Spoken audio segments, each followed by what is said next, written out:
পলাতক স্বৈরাচার ক্ষমতায় টিকে থাকার জন্য সব জায়গায় বিভেদ তৈরি করেছিল বলে মন্তব্য করেছেন বিএনপির ভারপ্রাপ্ত চেয়ারম্যান তারেক রহমান। রাষ্ট্র কাঠামো মেরামতের ৩১ দফা ও জনসম্পৃক্তি বিষয়ে রংপুর ও বরিশাল বিভাগীয় প্রশিক্ষণ কর্মশালায় ভার্চুয়ালি যুক্ত হয়ে এ মন্তব্য করেন তিনি। তারেক রহমান বলেন, রাজনীতির পুঁজি হল জনগণের আস্থা ও বিশ্বাস। সেটি হারালেও পতিত স্বৈরাচারের মতো অবস্থা হবে। বিএনপিকে জনগণের আশা ও আস্থার জায়গায় নিয়ে যেতে নেতাকর্মীদের প্রতি আহ্বান জানান তারেক রহমান। বলেন, দেশ গড়তে হলে দল মত নির্বিশেষে ঐক্যবদ্ধ হতে হবে।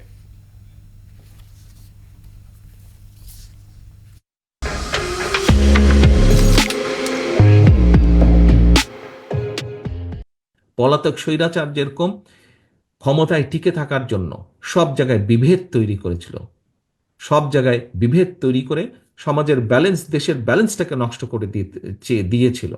আমরা চাইছি দেশকে পুনর্গঠন করতে।